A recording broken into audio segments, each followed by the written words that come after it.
I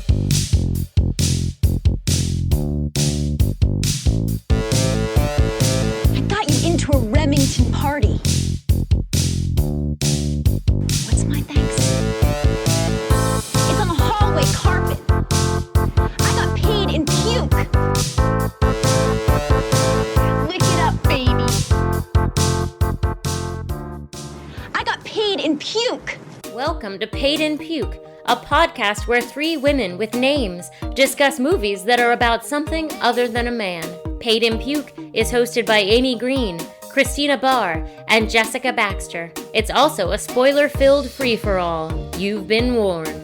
On today's episode of Paid in Puke, we close out the season with Sofia Takal's holiday horror film Black Christmas, a reimagining of the beloved 1974 Bob Clark film with a modern social justice twist. It's my privilege to teach you this semester. Enjoy your winter breaks and Merry Christmas. What's up, ladies? Excited for tonight?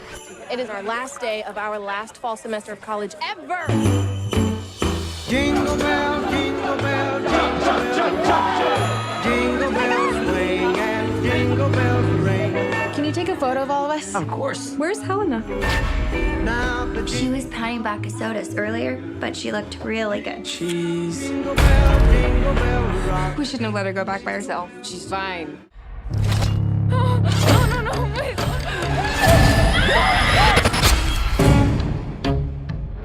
Helena hasn't gotten home yet. If I were missing, I'd want you to unleash the bloodhounds and track me down. She was at DKO last night.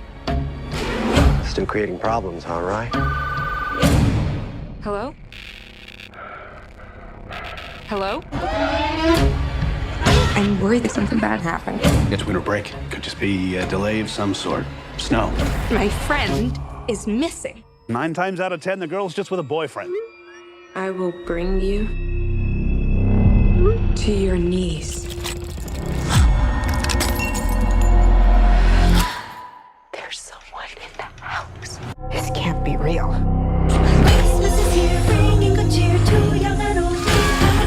This school has 200 years of history. Many sacrifices have been made to keep our traditions alive. I'm tired of hiding. I'm tired of running. Go, go, go, go, go! Ho, ho, ho, bitch. You messed with the wrong sisters. It's our last episode of the season. I can't believe it, guys. This is episode number 8. Wow. We're doing it British style. Shorties, and then we're going to take I'm sorry, it's a series, not a season. Yes, exactly. Yeah. Series 1, A Page in Puke. And we'll be back in February-ish, mid-February. It depends on how long it's going to take me to edit a couple episodes and get them in the can. But I hope you've enjoyed this season as much as we have. This series as much as we have. But on our last episode of this series, we are talking about Sofia Takal's holiday horror film, Black Christmas. It stars Imogen Poots, who has a very fun name to say, Alesye Shannon and Lily Donahue, and also Carrie Elwes is in there. Oh, right. Oh, yeah. And some other dudes whose names I know because they're written down in front of me, but they probably won't be familiar to most people. Pretty much no one looked familiar to me. Yeah, I think it was a lot of newcomers, up-and-comers. They didn't have the casting agent from Freaks and Geeks, no. so I can't guarantee that all of these people are going to be super famous, but maybe some of them. I liked the IMDb summary. I feel like I'm as bad at summarizing movies as I am explaining how to play a board game to someone. I just give way too much detail up front, and I lose my train of thought. So I'm going to steal this nice IMDb summary. Hawthorne College is quieting down for the holidays. One by one, sorority girls on campus are being killed by an unknown stalker. But the killer is about to discover that this generation's young women aren't willing to become hapless victims as they mount a fight to the finish. That's a good, that's a good synopsis. I like that. It was in good contrast to some of the user reviews I read that were all written like last night. Mm-hmm. Somehow every man's rights activist got on the internet, got on IMDb immediately and wrote just worst movie ever. Exactly. I'm sure. Yeah, worst movie ever. Some of them you could just tell what they meant. Others just came straight out and said, like, I'm tired of the white man being the bad guy. It's so frustrating. It was awful. It was hard not to read a bunch because they were all really short. Right. And just in a row. And then I was like, okay, did anyone like this movie? And for some reason, all of the bad reviews, the way IMDb does their rating system, they give more weight to the bad reviews. And they put them at the top. Oh, that's annoying. So you have to look for good reviews. And if I were to go on and give it a 10-star rating, it would barely move the needle. But if someone else goes on and gives another 1 star, it rates it. Yeah. Oh, so that's weird. Yeah. I mean, why they want to surface the worst reviews? Well, but I don't know. So why don't they want their average to just truly be the average rating, and that doesn't make any sense? I'm not sure. The only reason that I've kind of suspected this, but I have a friend of mine who sort of did extensive research about it because he made films and was wondering why his ratings were so low on IMDb, and it'd always be because of like one asshole that came and gave him 1 star, and it skewed it. Weird. Yeah. Wow. He's better at math than I am, so somehow you could tell that I'm a girl, so it's really hard for me. And he's really smart, and he knew what it meant. Anyway. And everyone's like, now that's the movie I want to see. This was really fun. I had a really good time with this movie. Yeah, I just loved the revenge. It was a good movie. Yeah. I do have to say, I could have done without this supernatural element towards the end because it was kind of clumsy and you just could have done without it, I thought. Sure. You know? We could just start right off with hot props because I liked this movie, but it did have a couple hot props. Shut up. Hot props is on. Oh, shit, yeah. I thought this supernatural element actually did a disservice to the movie. Totally. Because, it made it seem like these men couldn't help themselves. The spirit of the founder of this college was possessing them to be their true alpha selves, is how one of them phrased it at one point. Which is also weird phrasing because it's like, we can't all be alphas. It's just like every man is the alpha to every one woman, or however, I don't know how this math works out, but again, math is really hard for me. But, I really did not like that, and I didn't think it was necessary. Right. I thought it was unnecessary and also not well done. Yeah. I mean, it was so bizarre how she just figures out this really specific weird thing where she's like, you know what?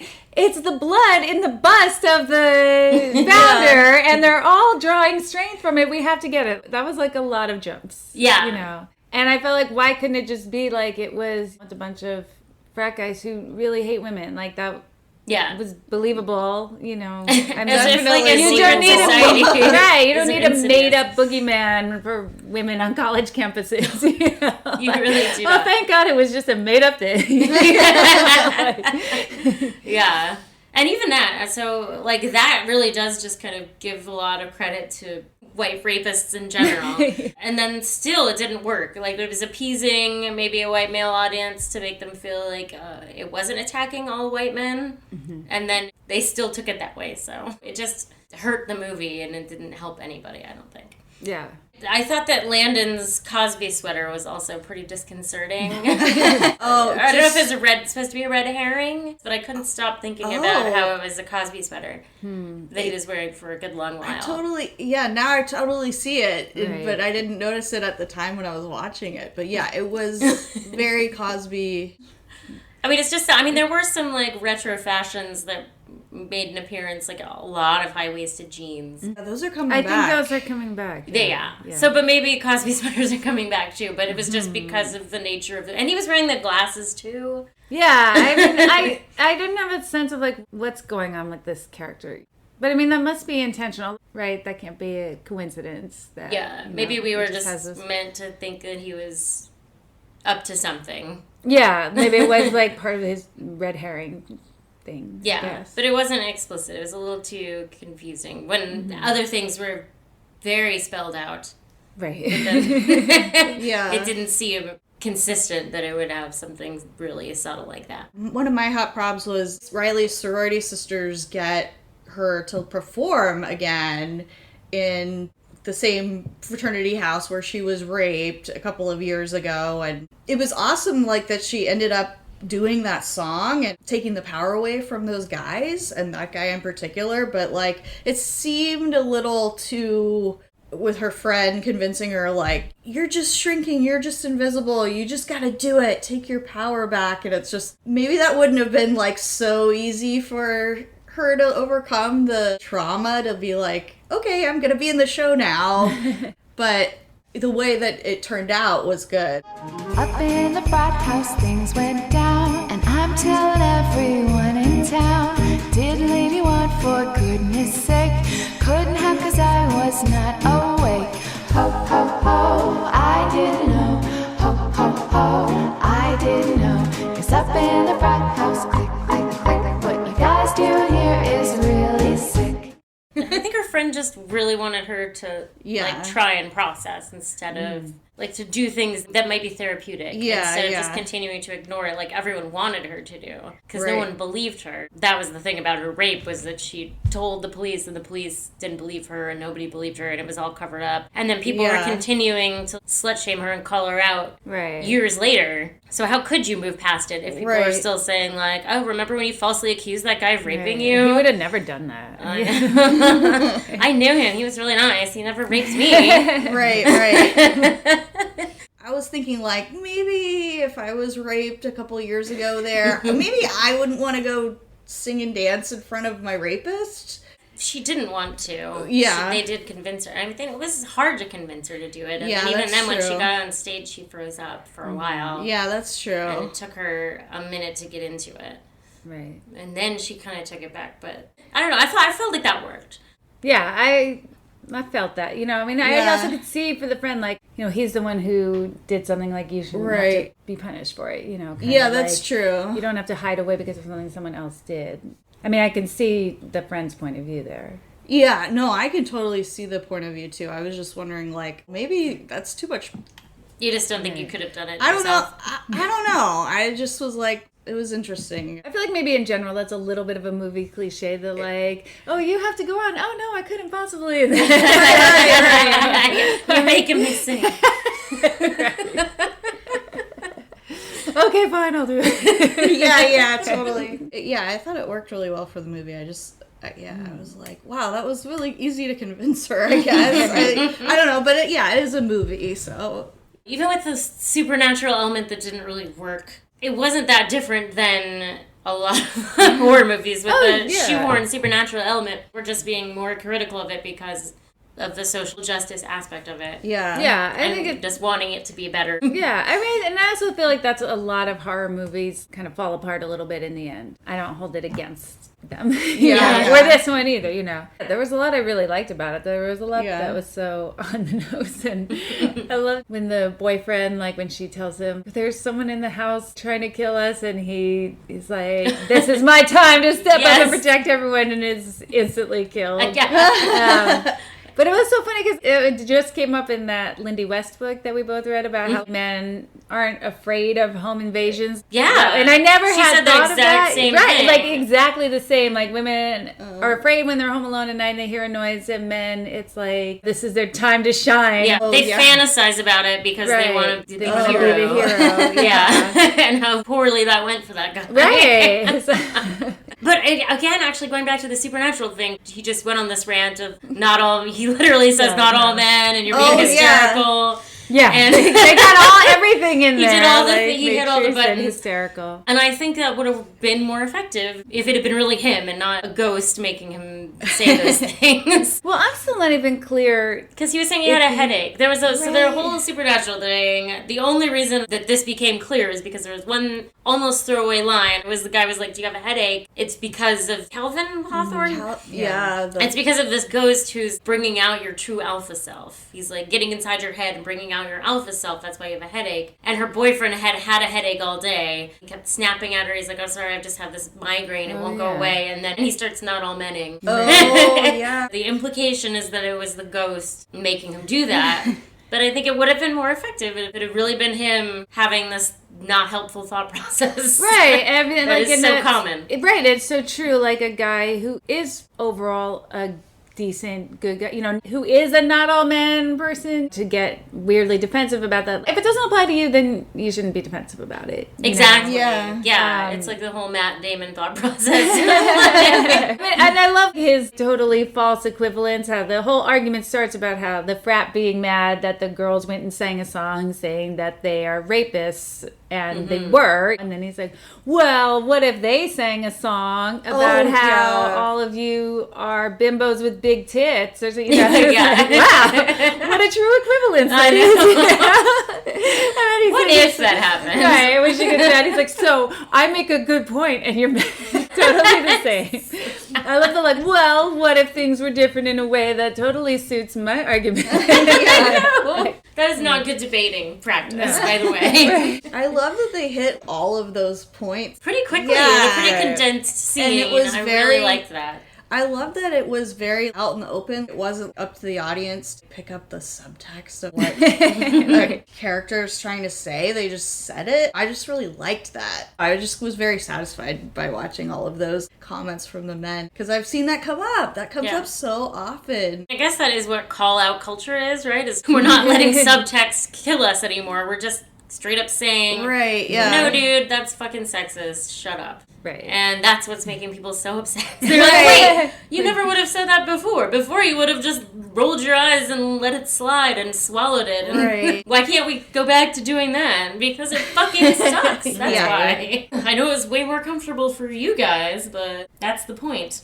Another hot prob I had was that they all dropped their phones at the same time. In a movie where literally everyone has a phone, and they were just holding them a second ago, right before they get attacked, and they all drop them. I feel like we have a new muscle as humans that are designed to clutch our phones and keep us from dropping them. Like, we're so used to... I mean, I swear to God, I feel like we're going to evolve to have, like, an extra bone or muscle or something that is or just like our hands will be shaped a little differently. Yeah, to clutch your phone and keep it from falling. Right. Like, it's hard to believe that people in their 20s would all drop their phones. Right. Like, especially in an emergency, it probably would be your instinct to grab that. Yeah. But I know they had to get rid of their phones somehow. You can't just cut the cord and the phones don't work. Horror movie thing anymore. And they were in like an enclosed space. There's always areas in a house where it's like, why doesn't my phone work in this room? Oh, right. Yeah. I mean, and that's not as huge common anymore. Too. Yeah. Actually, it would be believable that they're too far from the router. Right. Or they went somewhere. I mean, they go somewhere to hide. I mean, that could have been the basement, and the phone doesn't work in the basement. Because they were in some storage space anyway. They went to where the girl was looking for the Christmas lights. Yeah, it was like an attic space or an empty room or something. And if they have the routers in the basement and they're at the top floor, these terrible old mansions that they make Greek societies in now. I live near UW, and there's a whole street that's just dilapidated mansions filled with people in the Greek system. Mm-hmm. So I really appreciated how shitty that house looked on the inside. Right. And then in contrast, how the founders frat was perfect and pristine. Right. Yeah. Oh, I didn't notice that, but yeah, you're right.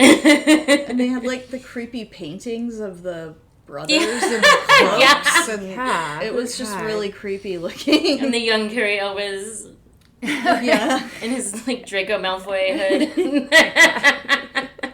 I really like that. I love like paintings of characters in movies for some reason. That's like a thing that tickles me every time. Funny, yeah.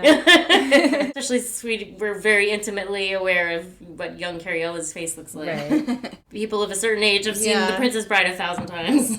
And then my last hot prob was kind of a hot prob at first, and then I sort of rationalized it in my head, so I don't know. But just how fast the fire spreads. Oh. It was just like a little lamp that turns over, and then like they run out of the house like a bomb exploded. And by the time they're outside, the whole house is like just engulfed in flames. And then after that, I was like, oh, but on the other hand, it's a 200-year-old frat house, so it might just be like soaked with booze. Oh, right, yeah. Like the moonshine of the founding fathers is in the bones of the house. But it was a really fast fire, really fast. Next call.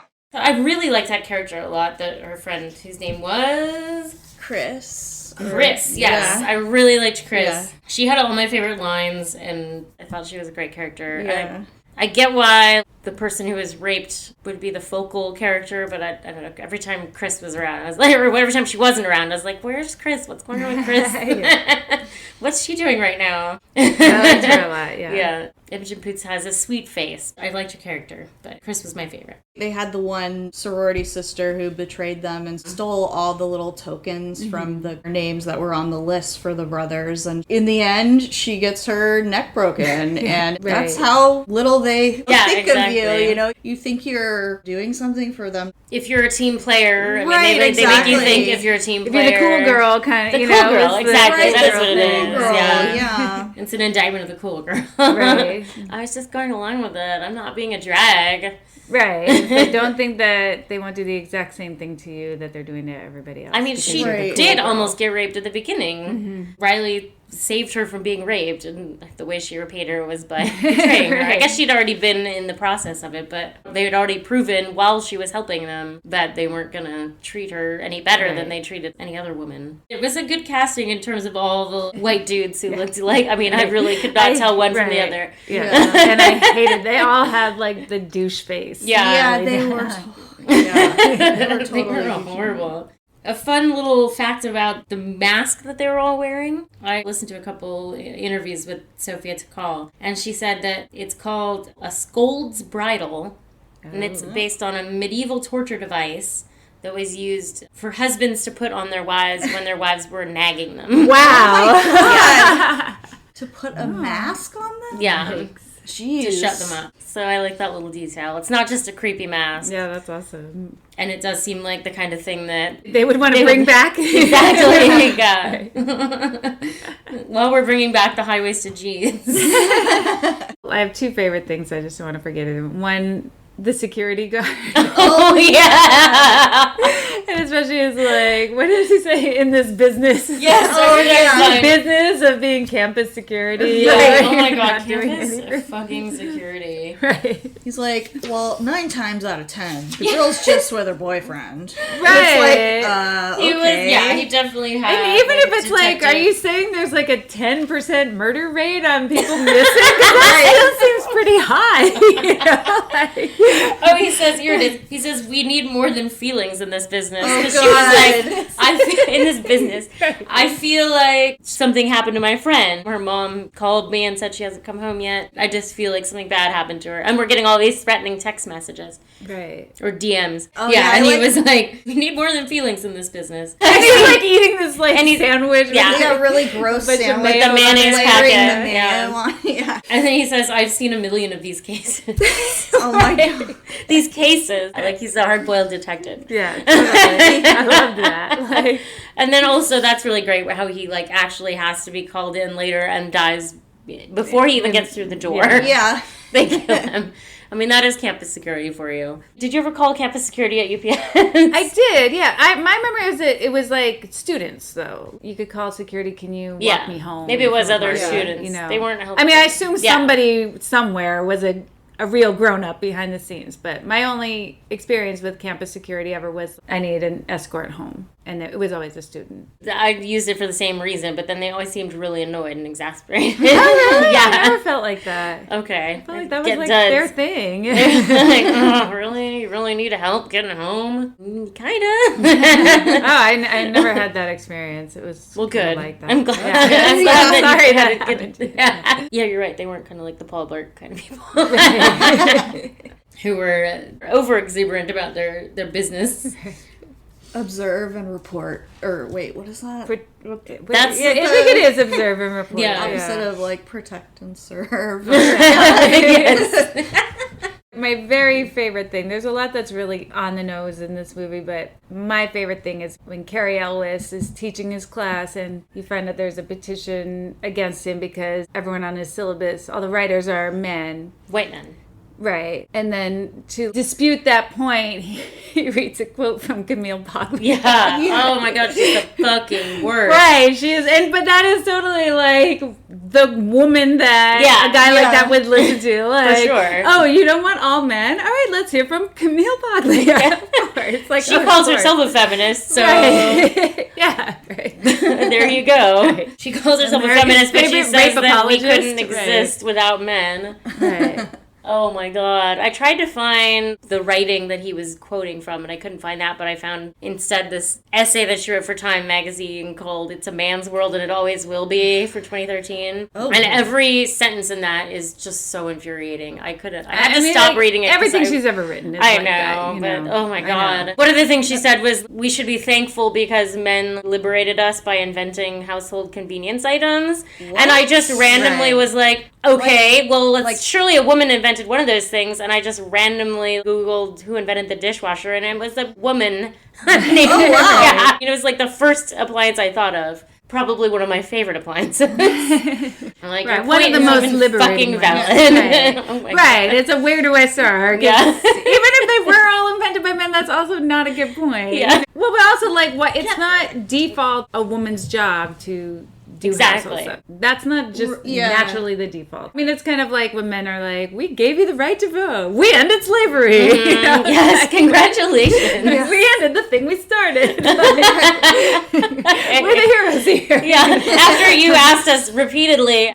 Yeah. So I realized when he says, "Oh, you think that? Why are you assuming that was a man? That was Dr. Camille." Oh yeah, Dr. Camille Packer. Yeah. Of course it is.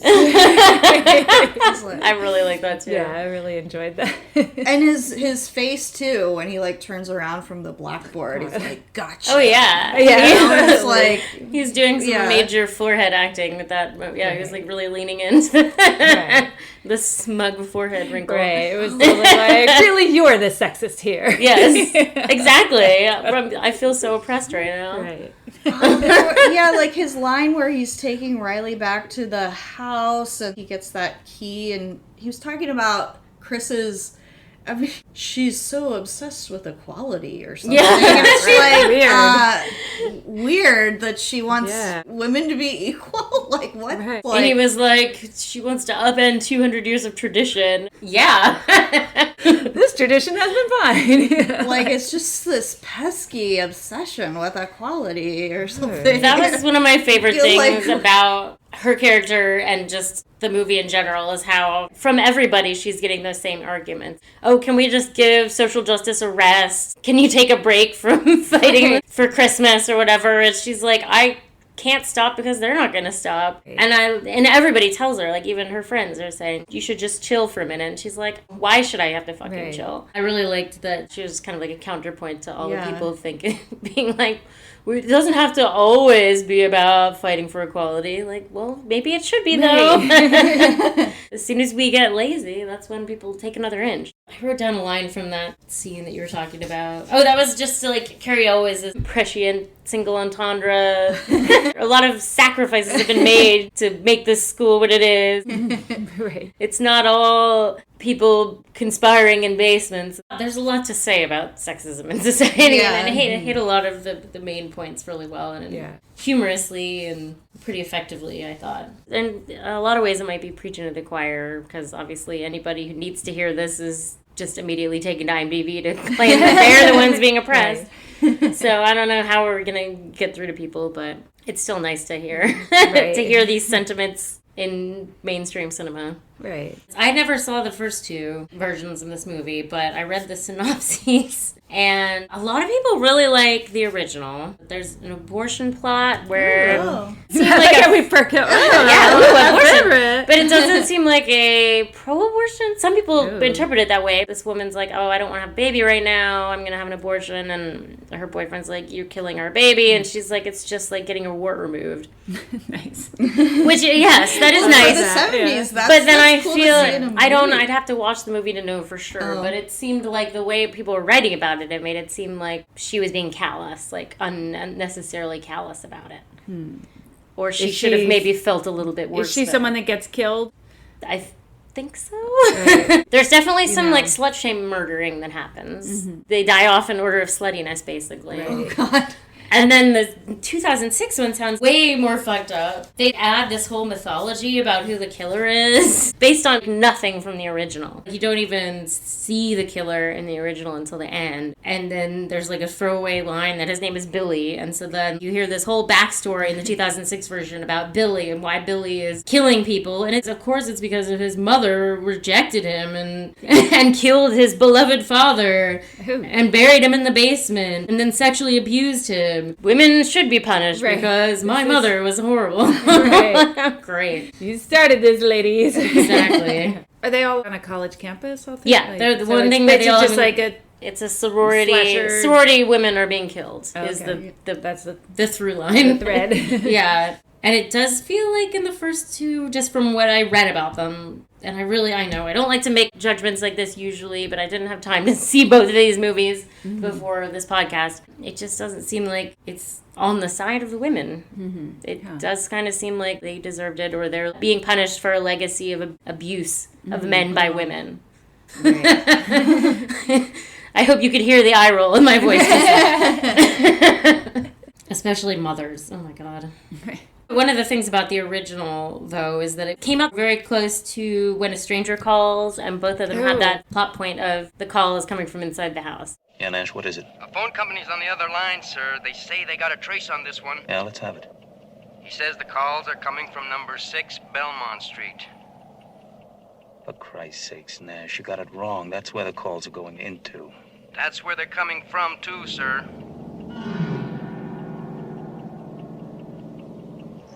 Shit. Oh, I don't know when a stranger calls. Is that a... It's like a babysitter. A woman is babysitting, and she keeps getting these calls. The kid calls says, "Have you checked the children?" Oh, yeah. Okay, that's what Scream Carol was Kane. kind of... Yeah, the movie Scream was kind of... I mean, Scream is calling back to so many things. Oh, yeah, yeah. You know? Yeah, she's babysitting, and she keeps getting these phone calls. Have you checked the children? And then she calls the police, and this was in the 70s. Yeah, when they had to trace a call, and you have to be on the stay on for like a couple minutes. We trace the call. It's coming from inside the house. Leave me alone! Jill, this is Sergeant Sacker. Listen to me. We've traced the call. It's coming from inside the house.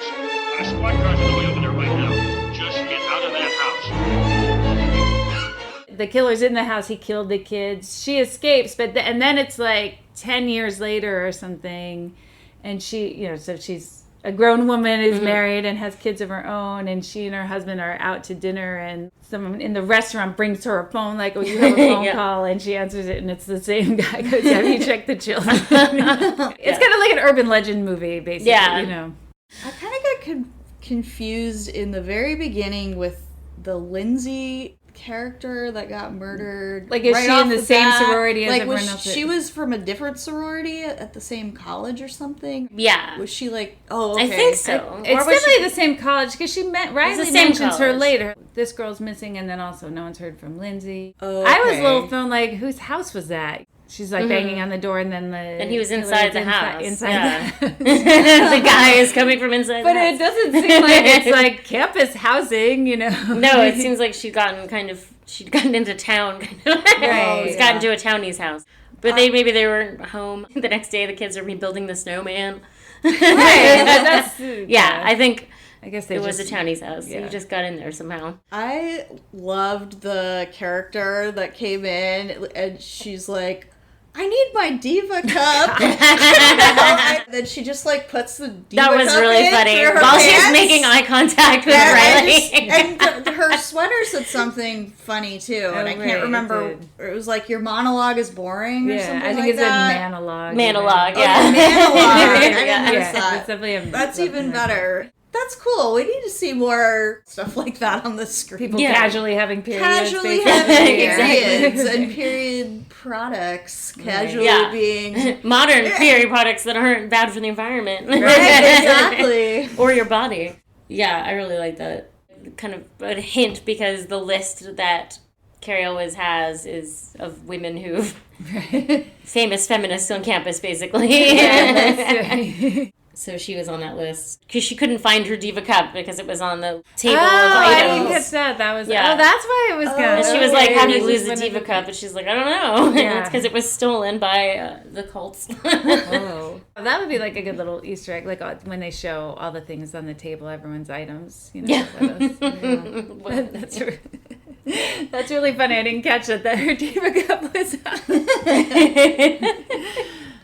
A fun filmmaking fact was that all the scary moments, like the stalking moments, were lit only by Christmas lights. Ooh, that is a fun fact. Yeah, I thought that was cool. I mean, they're pretty bright, surprisingly. It's hard to light a scene, but it worked.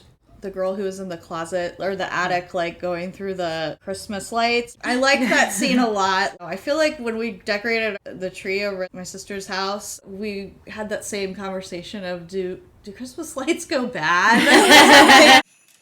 Do Christmas lights expire? Because, yeah, none of them all seem to last very long. They don't last very long. Know, I think it's just that they're shoddily made, so the fuse Yeah. just gets loose, and then you don't want to go through 100 lights to find out what fucking fuse is loose, or which one you have to, or if one of the light bulbs goes out. I can't believe they haven't fixed this as a consumer issue. Yeah. They'll give you extra lights, but they know you're not going to go through every light and Yeah. change every Change light the bulb on the bulbs. thing. They know you're just going to throw them in the garbage and buy new ones. I wish they were so fucking pretty. I love them. I would love to just go without them, but especially in Seattle, it's so dark. Right. I know. I want to have them all year inside the house. They just need to do better. Yeah. But you can Elon bring Musk old needs ones to make the some hardware Christmas store. lights. And, like, you can bring them back to the You hardware can? store, and they do something. They'll like, there's recycle them? Yeah. Oh, that's good Yeah. PSA. Yeah. This will probably go up after Christmas, so yeah. Well, Recycle your perfect. Christmas So lights, you're done with everybody. your Christmas lights. Yeah, it's odd. That was oddly one of the more tense building moments. Because it's like, okay, the second try didn't work. Yeah. So the third try when she's gonna plug it in. Yeah, you knew something was going to happen. Something bad is gonna Yeah. happen. Right. I was kind of like stealing myself for the try number 3 and plugging it in. Yeah. You know, there were moments you could predict or they were being telegraphed, but I thought they were fun, like horror moments, like you're saying. They're like a trope that you expect and enjoy rather than Right. something that's overdone. Yeah, I mean, that's part of horror. It's like you build the tension and then you want the payoff. Yeah, I like that. Like in the very beginning, that's another horror thing that I like, where she's walking and she's getting these messages. I assume Yip Yap was a made-up app for this movie. I think so. Yeah, I like that. Yeah. It sounds believable. Yip Yap. Yeah. And she's worried about the guy behind her. You know, the yeah. sort of mini red herring of like she's gets away from him, and then it turns out that probably would have helped her if he, you know what I mean? Yeah. Like, he was not or the he one wasn't the after one who her. was stalking her, yeah. I've heard of this in movies or on Twitter, but I've never done it, where it's like, it's a thing that if you're a woman walking alone, so you do find like a group or a man to walk like someone that seems safe, and you walk close to them so that you don't seem like you're walking alone. I don't know. That's a thing people should I've heard that women it's a should do. thing people that they do. It makes But total I've heard of sense, it but I like... as Other I than feel to like if- sneak into a place like Pee-wee's Big Adventure. Yeah, that's a good idea. As someone with a lot of social anxiety, I don't know if I could do it, but Yeah, because I'd be worried that they'd be like, "What? Who are you? What are you doing?" And I've heard of it like in other ways too, like that men, self-proclaimed good guys, will, if they're behind a woman who's walking alone, they'll turn a corner or go up ahead of them, like be in front of them so that you're not worried about the guy behind you. Although I guess there's that part where it's like they have to speed up to get past you, right? Yeah. Which is always a little scary. Right, You're like, yeah. "Oh, he's speeding up now. Oh my god!" I will often just like kind of pull over to the side of the sidewalk and pretend I'm sending a text. If someone's walking close to me, there's a lot of bus stops on my walking route, so there's often people speeding up behind me to get to buses, but a lot of them are men, and this time of year it's dark a lot of the time too. It's like either in the 3 morning o'clock. or in Very the dark. in the evening. I guess it seems like I have to send a lot of texts I can't possibly like do while I'm walking, but I'm like, I can't have this person behind me anymore. I have to stop walking and let them pass me casually because it's creepy. I did like the key callback. The very beginning, she's walking with the keys. When the guy's walking behind her, she's got the keys. And then later on, Riley like kills this- someone with the keys. Yeah, I like that a lot. I don't know if it does work, but it's kind of a nice justification of like that being a good weapon. Yeah. Yeah. I know that's a thing too, where you walk with your keys between your fingers like that. I guess you could do an eyeball. Like she did into his throat. Oh, right. I feel like you'd have to be pretty strong. Because sometimes I'll try to break down a box by the recycling bin with my keys. And it's hard to do. So if I can't pierce a piece of tape, I'm not sure I could pierce a human throat. But you could do eyeballs or nutsack or something. I always just assume. Keys on the nutsack though? I don't know. Maybe my foot. That's like the main thing I tell my daughter is just if a man is ever trying to hurt you, just go for the nuts and go for the nuts hard. Yeah. You don't have to be very strong to really hurt somebody. Andrew was like, the part with Lindsay in the beginning, that was the part where he sort of like started yelling at the screen a little bit. Like, why isn't she yelling? I mean, not... At what point? Because she does yell. Yeah. And like pounding on the door. I don't know. I guess he just thought, if she feels uncomfortable, she should yell or something. I didn't really like get just that. When she's just walking, And getting just, these funny texts. I don't remember the exact moment, but I was just like, that's such an interesting male perspective on yeah, that. That's exactly what I was thinking. It's women are like conditioned to be quiet and not make a scene. Yeah, not make a exactly, scene. like, yeah, because we're told we're overreacting all the time, so we don't want to seem like we're overreacting if a guy's walking too close to us and it's making us uncomfortable. We don't want to be like, oh, you're gonna rape me, and then the guy's like, what do you mean? Yeah, I know. We want to be good girls. We don't want to. Yeah, we don't want to make a fuss until it's too late. Yeah, I think she starts yelling at the right time, but then no one helps her. So yeah. And I don't even feel like it was that late, so I'm not sure why nobody came out. Yeah, the whole. I mean, maybe because was it's not just that like, late. There's no one really nobody around. was there. Yeah, everyone's in for the night. Even if it is technically off campus, there's probably students that live there, right? Yeah, and that are away for Christmas break already. That's probably true. Yeah, there's probably a lot of rentals around the campus itself. Yeah. I did really like it when all the women come from all the different sororities to attack the secret society at the end, and how they all have these different makeshift weapons that they found, and one girl has a menorah. And then there's a taser, and then I like that Riley kills somebody with the bow. She just like stabs someone with the end of the bow. Right. I really like that because that's such a symbol of a certain class of white males. Like I took archery, like all these guys in this, all these guys in this. So that was the fraternity are good with a bow and arrow. And Chris was hitting people with the bow. Yeah. One of them kills one of the bad guys with the plastic bag over his head. Oh, and right. I think that's a reference to one of the deaths in either the original... probably the original. I think one of the sorority girls gets killed that way in the original. Oh. Yeah, I think on the poster it's got a girl with like a plastic bag over her head or something like that. So that's kind of, I like that's kind of turning that around. They end up killing way more of these frat boys than the frat boys end up killing the women, it seems, which is great. That's the way it should be. They just need to burn that university down. It seems like it's not that hard to do. Yeah. So I think just one match will get the whole place. So this is what's called a lunchtime poll. I never came up with a lunchtime poll, but the closest I came to it was what non-traditional weapon would you use?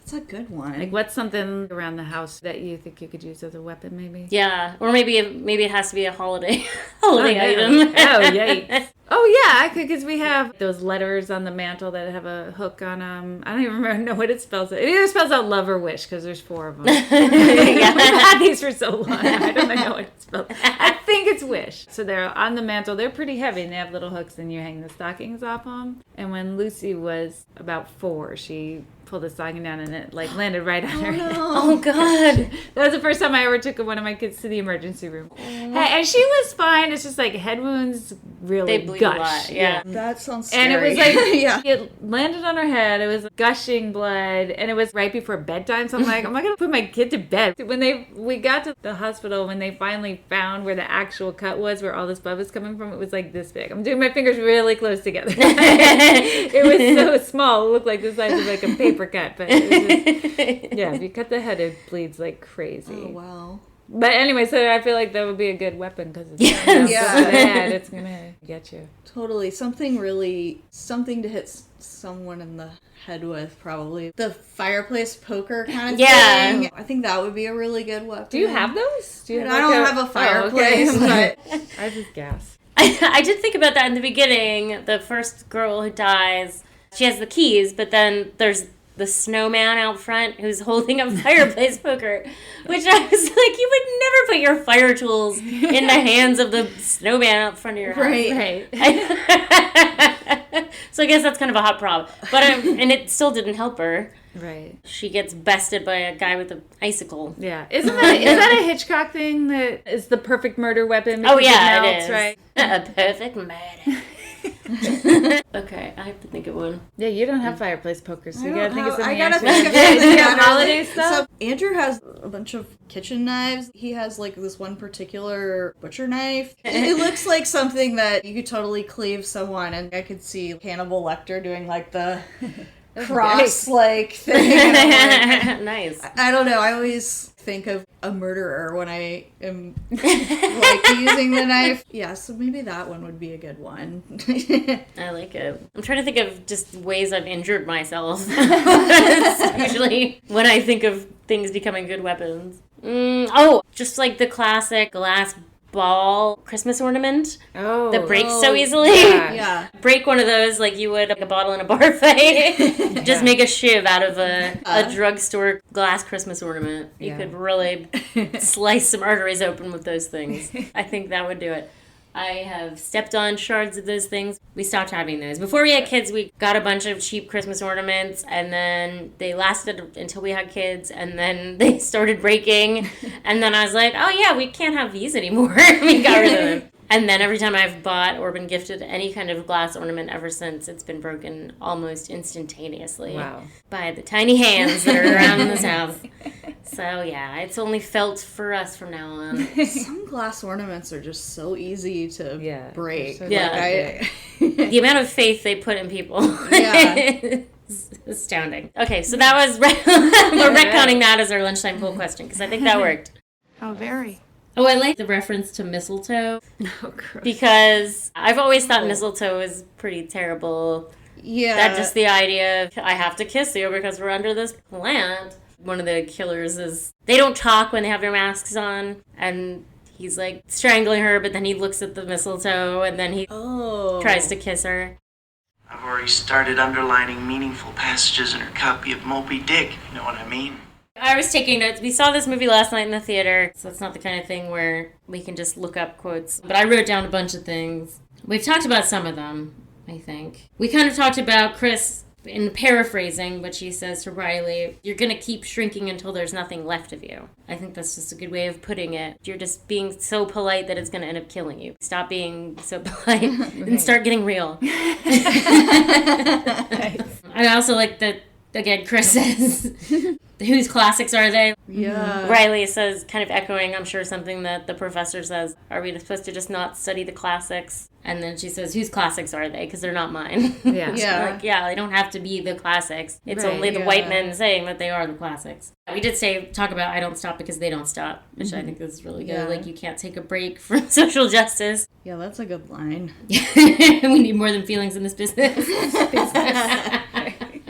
And then it's exchange, which actually I wrote down because Amy kind of nudged me. I think Chris again says Christmas is a time for looking sexy, and Riley says I thought that was Halloween, and then she says, well, technically it's every holiday. Yeah, I just like that a lot. Yeah. We can't take a break for social justice, and we can't take a break from being sexy. I like That's that. just that's how it's gotta be. Sorry, I said all this. I did all this, but I You're the only one that wrote them down, so. I tried to look up on IMDb. They don't have any quotes on there because I didn't write what the exact quote would be, but the final slasher moment, she's like, you mess with the wrong sisters. You messed with the wrong sisters. That was one line I liked. I can't remember a lot of the lines. I wish I had written things down. It is hard in the theater. I have a little bit of experience doing it just because of writing movie reviews in the dark.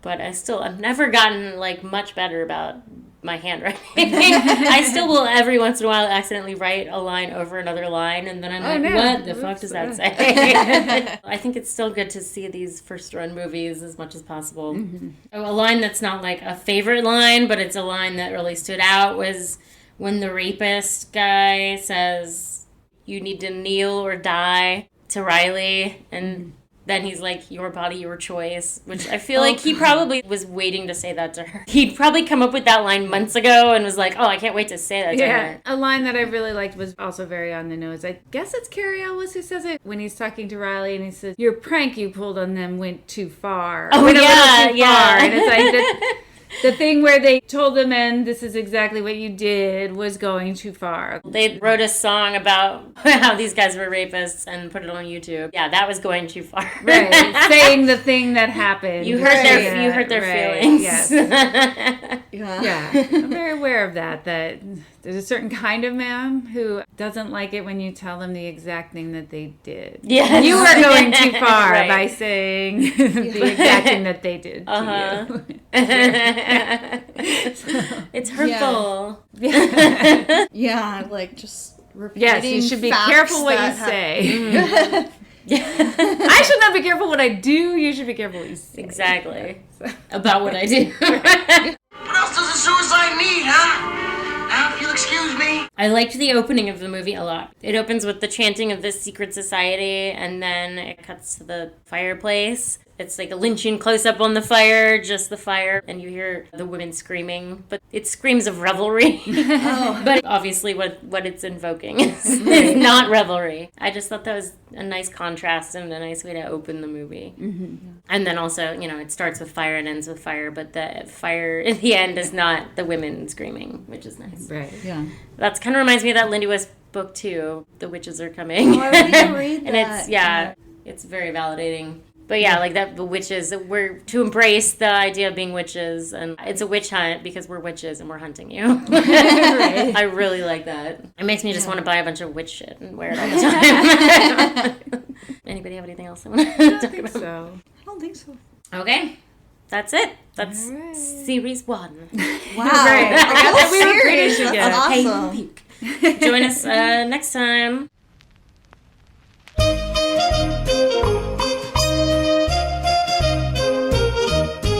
Up in the frat house, me and you, and we know what I'm there to do. We're drinking and kissing, and what comes next? You and I have S1E8, but ho ho ho, I didn't know. Ho ho ho, I didn't know. Up in the frat house, there's one true fact, and that is that I got attacked. Up in the frat house, things went down, and I'm telling everyone in town. Did lady want for goodness sake? Couldn't have 'cause I was not awake. Ho ho ho, I didn't know. Ho ho ho, I didn't know. 'Cause up in the frat house, click click click, what you guys do here is really sick.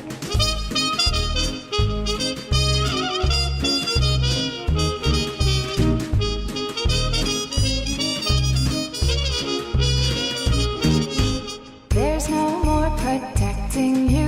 No, he said, she said, what was true. Don't say that this was all my fault, 'cause what you did is called assault. Ho ho ho, I didn't know. Ho ho ho, I didn't know. Just up in the frat house, click click click. You slip me a roofie and then you're.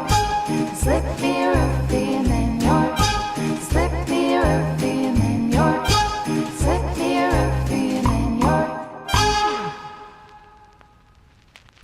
If you enjoyed this episode of Paid and Puke, please take a minute to rate us highly on your preferred podcast listening apparatus. If you did not enjoy this episode, no further action is necessary.